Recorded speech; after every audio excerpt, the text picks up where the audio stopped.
Hi there, Flat Cap Chef here, and today I'm going to show you how to make gingerbread. It is delicious, really quick and easy cake. It's just so simple to do. So let's look at the ingredients and then get cracking. So I've got my wet ingredients, which is 4 ounces of butter, salted, unsalted. I use unsalted. Some golden syrup, some black treacle. If you're doing this outside the UK, you can use molasses, but use them sparingly because it can give a problem with the rise of the actual cake itself. So I would go probably only a quarter of the molasses and add the extra quarter from the golden syrup. But I do have black treacle, so that's fine. So I've got that, and then to actually make the mixture work, we've got some milk, 8 ounces of milk, and I've got a single egg that I'm going to beat. And then I've got some dry ingredients, which is 8 ounces of self-raising flour, and that is, what's that, 8 ounces, about 210 grams. I've got some bicarbonate of soda, and then I've got some light muscovado sugar, 4 ounces of that, which is around 120 grams. If you don't have light muscovado sugar, you can use darker brown sugar. It just gives you a slightly darker, slightly heavier texture to it as well. So it's really easy. So what we do is we do it in 2 stages. We get the wet ingredients and I'll put them in a pan because I'm going to melt them down. So in goes my butter. Get this on, then you can do with the dry ingredients. I've got a measure here, so I'm going to do about 4 ounces, which is just under about 120 mils, which is half a cup of each of these. So let's just squeeze it in. There we go, just under my measure level. Pour that in to my pan. You can use a spoon just to help you to get it out. Super sticky. There we go. And then I'm going to use the same measure here for my black treacle. Pour it in. Pour it in rather than spoon it in, because otherwise you'll spend forever just trying to get it off the spoon again. Lovely thick treacle. There we go. Finished.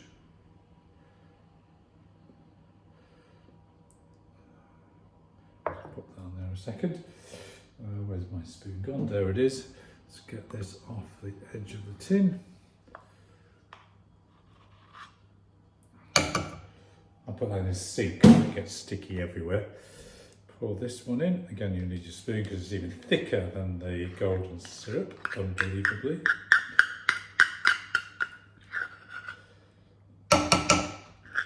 Comes out pretty cleanly there. Right. Need some hot water to get rid of those. Right, I'm going to pop this onto the stove and just melt them together. So there we go. So once that's melting together, take my dry ingredients. So I've got some flour, as I've said, so raising. I've got my brown sugar. Oh, sorry, my apologies. Brown sugar also goes in and gets heated up. There we go. So I've got my flour. I've got some ground ginger here, and I need a couple of teaspoons of of ground ginger. There we go, a couple of tablespoons. So I'm going to get a good, I'll tap it on the bench if it gets stuck in the bottom. That loosens it up. And I've got basically 2 in here. Again, I can use the end of a spoon. There we go, 2 tablespoons ground ginger, touch more. There we go. Then just a teaspoon of bicarbonate. I always find it easiest to squash it on the sides of it, just means you don't get lumps. In that goes. and I've got my spoon here, and then I will, that was a doorbell by the way, and I'll be back in a minute once the ingredients have melted. Okay, whilst that's cooking, just a quick little tip on this, which I've actually got a tin here. This is 9 by 9, but you can get away with 9 by 12 as well. If you don't have that, then you can always use like a 2 kilo loaf tin, to cook it a little bit longer because of the depth. And you need to line that with some baking paper. So when it comes off the roll, it kind of goes in a particular way like this. So my answer is turn it over from the natural way that it's rolled, and then take a little bit of butter, just put some little bits of butter in the corners and in the centre, like that. And then I put a little bit on the side as well, the centre of each side. So just using your finger.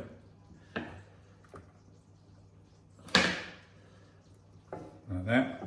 Then when I put this in, put it over centrally, and then I push it down, and I push it into the sides, and bend over the corner, bend over the sides, where you put your little tiny bit of blob of butter, it will hold it in place. Right, so that's now ready to receive the battery cake mixture when it's stewed. Okay, so this is now melted, as you can see. I'm going to leave this to cool for 5 minutes now, and then we'll mix it in with the dry ingredient. Another quick tip, when you put your black treacle back in the cupboard, if you don't clean it, you're in a really sticky mess. So I just simply use a cloth and just wipe around the edges, so you can see it's now pretty clean. You can't do anything about this bit, that's just inevitable. It helps keep the lid closed. Okay, so they've now cooled down. I'm going to add them into my bowl. It smells incredible, this. It just smells like that kind of autumn, winter, Christmas. Fills your kitchen with the smell of those things. Put that in the sink. I kind of turn the flour in a little bit first into my wet ingredients. And this lets it cool down a little bit as well before I add the egg, because you don't want the egg to scramble. Okay, so that's started to come together. I've got my egg here, it needs to be beaten, so I've got a little beater. If you haven't, then you just use a fork. I can start it off with a fork. I tend to do it over the sink, just in case anything comes out.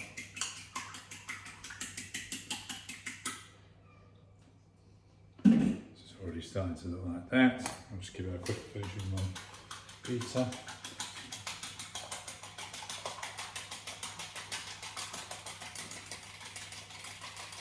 Get it nicely combined, which it is, and then pop that in. I'm going to use beater just to scrape it out. So let's put those together. Give them a good old work through, and you're now getting a batter, as you can see. Got that nice colour, smells so amazing. Right, now I'm going to add my 8 ounces of milk. So this is more like a batter than a big cake mix. Give it a good old swirl around. Add my milk, just a bit at a time. Start slow. Make sure it combines. Scrape the sides properly because it will stick to the sides. Another batch of milk. So I'm probably going to take 4 or 5 batches to do that, and then I'll be back. Okay, so I've now done that, and I'm going to pour this into my cake tin.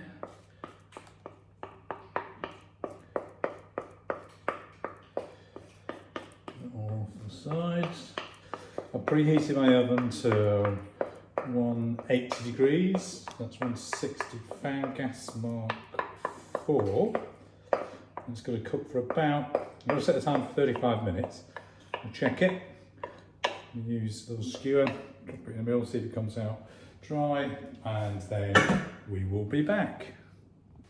Okay, so this has been in the oven for 35 minutes.